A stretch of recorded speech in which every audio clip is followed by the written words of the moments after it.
नमस्कार, मैं हूं नीरज मिश्रा और आप देख रहे हैं देवभूमि। देवभूमि में सबसे पहले खबर उत्तराखंड से। उत्तराखंड में मुख्यमंत्री पुष्कर सिंह धामी ने मुख्यमंत्री आवास में आयोजित कार्यक्रम के दौरान उत्तराखंड राज्य अल्पसंख्यक शिक्षा प्राधिकरण का शुभारंभ किया। इस अवसर पर मुख्यमंत्री ने विभिन्न अल्पसंख्यक शिक्षण संस्थानों को मान्यता प्रमाण पत्र वितरित किया और विद्यार्थियों को NCERT की पुस्तकें भी भेंट की। मुख्यमंत्री ने कहा कि ये पहल राज्य में गुणवत्तापूर्ण आधुनिक शिक्षा को बढ़ावा देने के साथ ही छात्रों के उज्जवल भविष्य की दिशा में एक महत्वपूर्ण कदम है।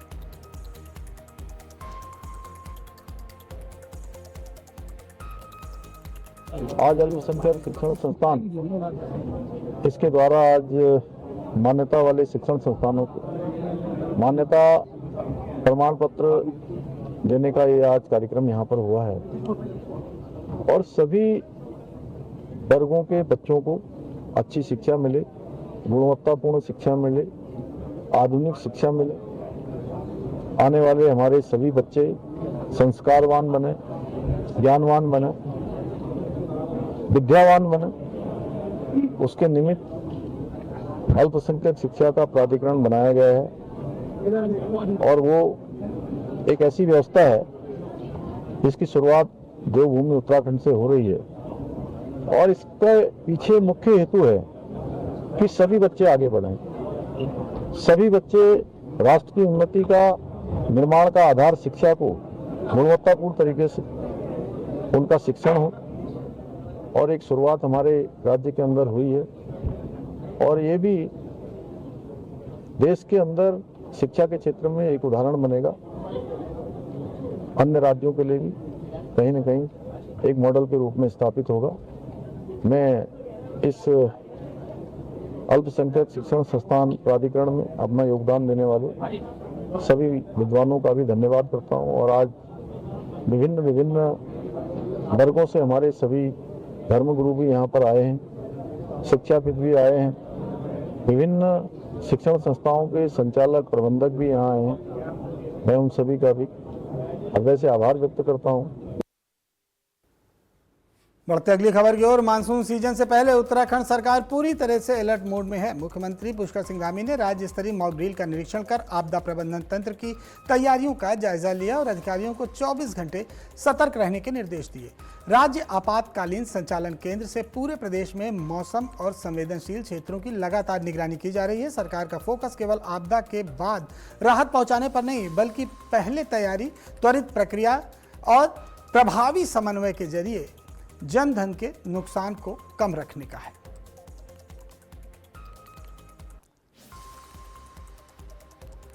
उत्तराखंड में मानसून सीजन की शुरुआत होने के साथ ही राज्य आपदा प्रबंधन विभाग ने अपनी तैयारियों को रखने के लिए प्रदेश के सभी जिलों में 60 से ज्यादा स्थानों पर मॉक ड्रिल की और आपात स्थिति के दौरान कई महत्वपूर्ण रेस्क्यू किए, जिसमें विभागों की तैयारियों का आकलन किया जाएगा और साथ ही आपदा की स्थिति में किसी तरह पूरा सिस्टम काम करेगा उसको भी परखा जाएगा। RTO प्रवर्तन देहरादून को मॉक ड्रिल का स्टेक होल्डर बनाया गया है, जिसमें विभागों की तैयारियों का आकलन किया जाएगा, साथ ही आपदा की स्थिति में किस तरह पूरा सिस्टम काम करेगा उसको भी परखा जाएगा। RTO प्रवर्तन देहरादून संभाग अनीता चमोला ने बताया कि देहरादून में 7 जगहों पर मॉक ड्रिल की जा रही है। परिवहन विभाग को कई बार आपदा की स्थिति में वाहनों की व्यवस्था करनी पड़ती है, जिसके लिए उन्होंने पूरा सिस्टम तैयार कर लिया है।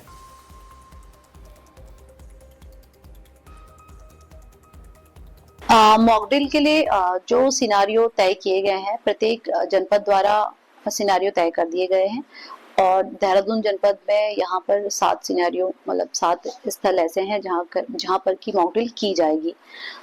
तो सभी जनपद में हमारे जो 13 जनपदों में हमारे 20 कार्यालय हैं, तो 20 कार्यालयों में हमारे अधिकारी तैनात हैं और एक अधिकारी हमारे जिला आपदा केंद्र पर तैनात रहेंगे, जो कि जिला स्तर से जो भी इंस्ट्रक्शंस प्राप्त होंगे तो वो वहां पे समन्वय करेंगे।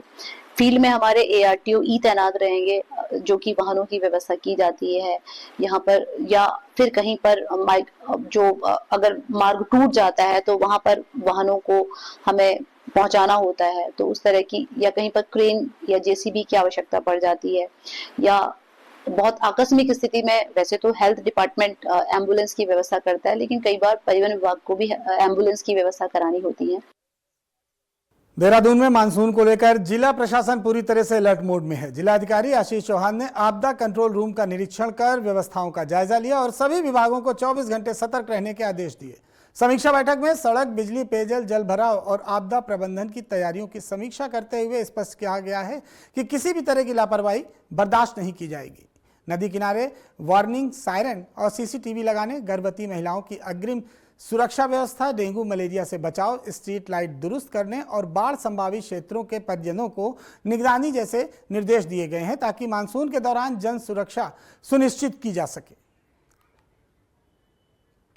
इससे रिलेटेड जो अभी भी मैंने वीसी में रिव्यू किया है, तो जैसे जो हमारे कोर कंसर्न है वाटर लॉगिंग एरिया है, या अगर बात करें कि लो लाइंग एरिया में रहने वाले लोग हैं, तो कुल 29 ऐसे लोकेशंस नगर निगम ने आइडेंटिफाई किए और लगभग 3700 के आसपास ऐसे वल्नरेबल फैमिलीज़ हैं और 900 के आसपास हाउस होल्ड्स हैं। तो इन टोटल उसको हम लोग क्लोजली मॉनिटर कर रहे हैं। और जैसे पर्यटन स्थल हैं, वहाँ पे मेरे द्वारा सीसीटीवी कैमराज या पीटीजेड कैमराज के माध्यम से पास की चौकी पे उसका फीड रहेगा और किसी भी आपदा जैसी स्थिति में इमीडिएटली हम अलार्म सिस्टम को एक्टिवेट करना चाह रहे हैं। तो इस तरीके के मल्टीपल डायरेक्शन जो मेरे द्वारा पूर्व में भी दिए गए, उनको भी उनकी कंप्लायंस को भी इंश्योर किया गया है। और जो वाटर लॉगिंग एरिया है, वहाँ पे हमारी टीम्स ने काम किया। आज भी नगर निगम ने जहाँ जहाँ कुछ हुआ तो उनमें से कुछ लोकेशंस को उन्होंने एड्रेस किया। साथ ही जैसे वाटर के अलावा अगर हम बात करें जो डेंजरस ट्रीज़ हैं, तो ट्रीज़ की फैलिंग या उनको भी एड्रेस करने के लिए हमारी रैपिड रिस्पांस टीम्स काम कर रही हैं। नगर निगम ने भी नई टीम्स बनाई हैं इसमें और फॉरेस्ट डिपार्टमेंट इन्वॉल्व है। तो इन सारे एस्पेक्ट्स को हम कवर कर रहे हैं। और आज 5 ग्रामीण सड़कें हमारी अवरुद्ध हैं जो अभी दोपहर तक खुल जाएंगी। देहरादून के कुरेशन अस्पताल में जिलाधिकारी डॉक्टर आशीष चौहान के औचक निरीक्षण में स्वास्थ्य व्यवस्थाओं की गंभीर खामियां सामने आई। आईसीयू में एसी बंद मिला, वार्डों में गंदगी, अधूरे रजिस्टर और मरीजों को फटे कंबल दिए जाने पर डीएम ने कड़ी नाराजगी जताई। उन्होंने जिम्मेदार अधिकारियों के खिलाफ कार्रवाई के निर्देश देते हुए सीएमओ और सीएमएस की संयुक्त समिति से तत्काल रिपोर्ट तलब की। निरीक्षण के दौरान एक लावारिस गंभीर मरीज को तत्काल उपचार भी दिलाया। डीएम ने अस्पताल की सभी व्यवस्थाएं शीघ्र सुधारने के लिए सख्त निर्देश दिए।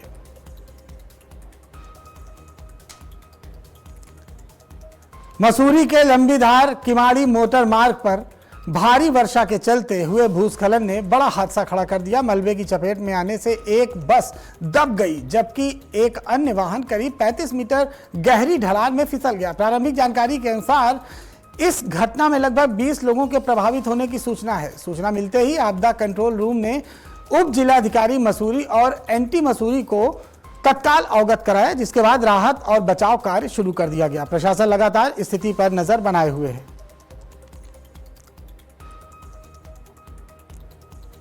मसूरी में अवैध निर्माणों के खिलाफ एमडीडीए ने बड़ी कार्रवाई करते हुए 2 भवनों को सील कर दिया है।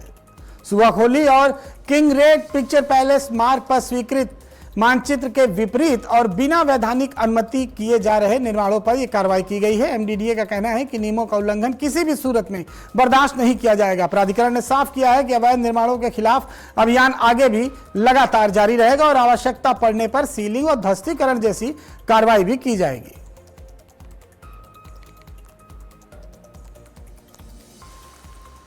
उत्तरकाशी के गंगोत्री राष्ट्रीय राजमार्ग पर एक मोटरसाइकिल दुर्घटना के बाद एसडीआरएफ का सर्च ऑपरेशन लगातार जारी है। भैरव घाटी से आगे हुए इस हादसे में बाइक सवार 2 लोग घायल हो गए, जिन्हें 108 एम्बुलेंस से हॉस्पिटल भेजा गया। वहीं तीसरा युवक सुरेश लामा हादसे के बाद से लापता है और सूचना मिलते ही एसडीआरएफ की टीम मौके पर पहुंची और देर शाम संभावित क्षेत्रों में गहन तलाशी अभियान चलाया गया और आज सुबह फिर से ये सर्च ऑपरेशन शुरू किया गया है और स्थानीय पुलिस के साथ समन्वय बनाकर लापता युवक की तलाश की जा रही है। बढ़ते अगली खबर की ओर। नैनीताल के मॉग रोड पर गाड़ियों के अब हॉर्न नहीं बजा पाएंगे। अगस्त 2026 से मॉल रोड पर वाहनों के हॉर्न बजाने पर पूर्णतया प्रतिबंध हो जाएगा। नियमों का उल्लंघन करने वालों के विरुद्ध जुर्माना समेत वैधानिक कार्रवाई भी की जाएगी। हाईकोर्ट के निर्देश पर नैनीताल में ट्रैफिक व्यवस्था को सुधारने के लिए प्रशासन ने कई महत्वपूर्ण फैसले लिए हैं। पर्यटकों के बढ़ते दबाव और शहर में पार्किंग की समस्या के स्थायी समाधान के लिए रूसी बाईपास को आधुनिक पार्किंग हब के रूप में विकसित करने का निर्णय लिया गया है। इसके लिए जिलाधिकारी नैनीताल को निर्माण एजेंसी का चयन कर डीपीआर तैयार करने के भी निर्देश दिए गए हैं। देखिए, आज की जो मीटिंग थी वैसे तो ये ट्रैफिक मैनेजमेंट के इश्यूज को लेके थी, जिसमें DM Nainital, SSP Nainital, IG Kumaon range और ट्रांसपोर्ट डिपार्टमेंट और अलग स्टेक होल्डर जिसमें कि होटल एसोसिएशन के लोग भी थे और जो हमारी टैक्सी यूनियन है उसके भी लोग थे। और उसमें ये निर्णय लिया गया कि जो मॉल रोड है इसमें बाय एंड लार्ज आप ये कह सकते हैं कि बहुत से लोग पैदल चलते हैं, एक तरह का पेडेस्ट्रियन जोन भी है, लोग टहलते हैं, आराम से यहाँ पे घूमते हैं, उसके लिए नैनीताल आते हैं, पैसा खर्च करते हैं।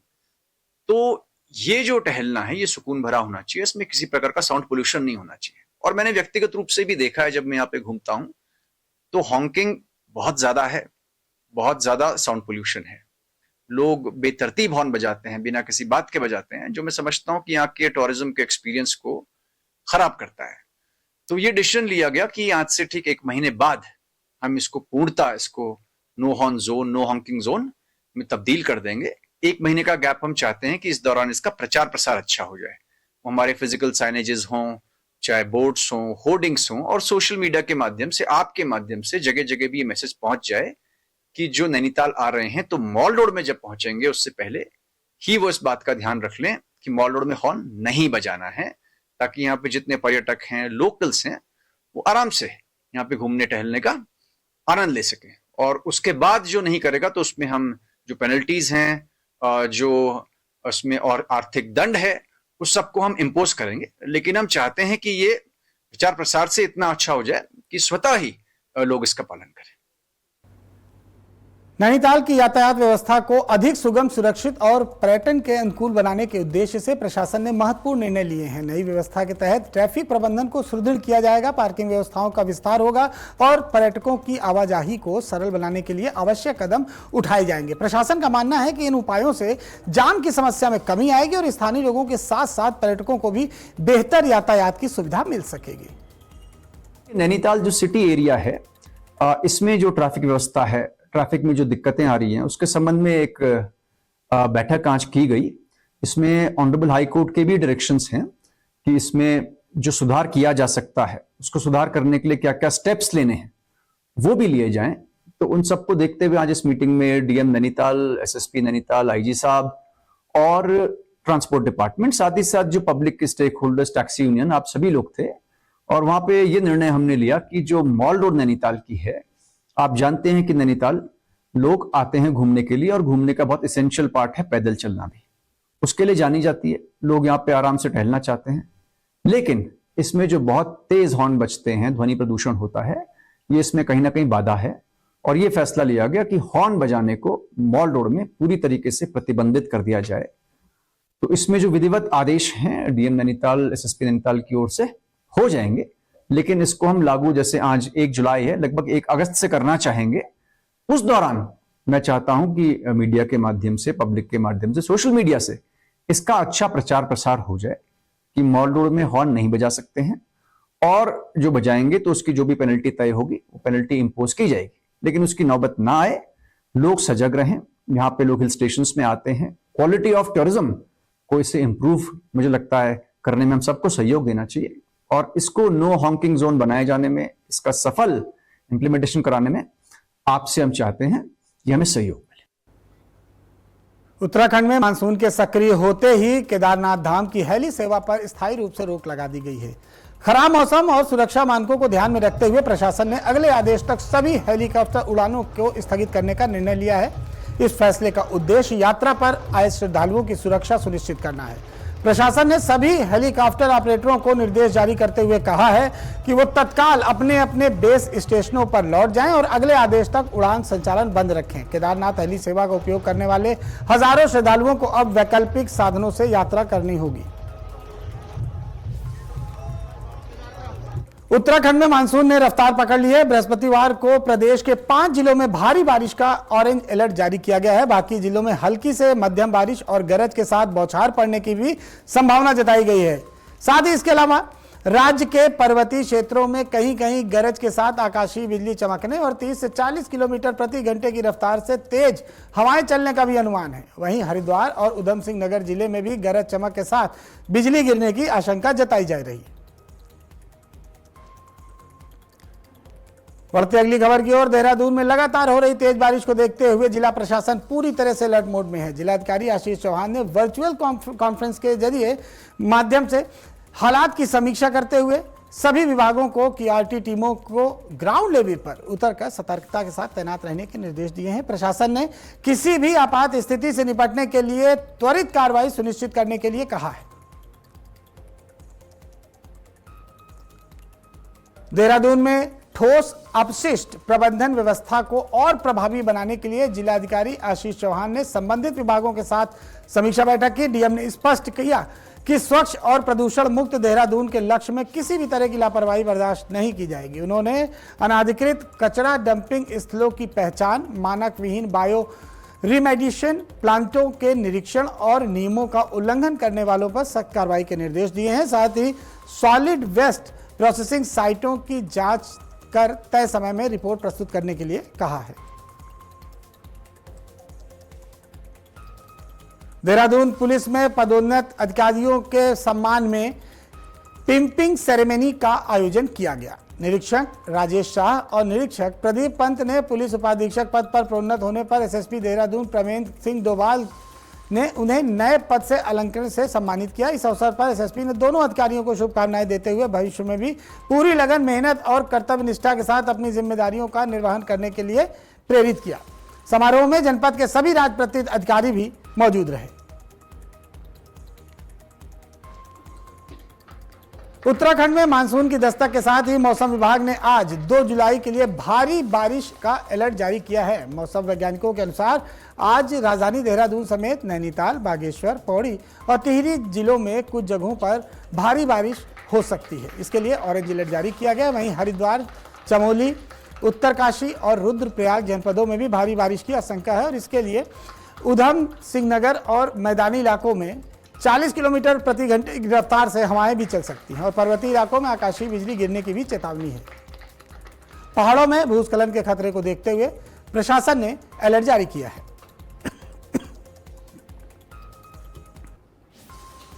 खबर रुद्रप्रयाग से है। यहाँ बद्रीनाथ धाम क्षेत्र में हो रही मूसलाधार बारिश के चलते अलकनंदा नदी विकराल रूप धारण कर चुकी है। नदी का जलस्तर बढ़ने के साथ ही हालात गंभीर बने हुए हैं। तेज बहाव के कारण अलकनंदा अपने सामान्य बहाव को छोड़कर लगभग 20 से 25 मीटर तक फैल गई है, जिससे नदी किनारे स्थित सभी घाट पूरी तरह से जलमग्न हो गए हैं। नदी का ये रौद्र रूप देखकर स्थानीय लोगों के साथ साथ चारधाम यात्रा पर आए हजारों श्रद्धालुओं की चिंता भी बढ़ गई है। उसके बाद जो लगातार बारिश होने के कारण जो अलकनंदा और मंदाकिनी का जो जल स्तर था वो कल से थोड़ा आंशिक रूप से आज वृद्धि हुई है और जिसमें कि लगातार जिलाधिकारी के निर्देशों में कंट्रोल रूम 24 घंटे मॉनिटरिंग कर रहा है और इससे हमारा व्हाट्सएप ग्रुप और जो हमारे अनाउंसमेंट के जो सिस्टम है और उसके जरिए भी हम लोगों को सचेत कर देते हैं। जैसे ही वो वार्निंग लेवल पर जाता है तो हम लोगों को अलर्ट मोड पर कर देते हैं और जिससे कि लोगों को चेतावनी भी निर्गत की जाती है कि आप लोग नदी के किनारे अपने मवेशियों और नदी के किनारे किसी भी प्रकार की गतिविधियां ना करें और जो लोग वहां पर निवासरत हैं उन लोगों को भी आग्रह करते हैं कि उनको भी तत्काल वहां से सुरक्षित स्थानों पर लाया जाए।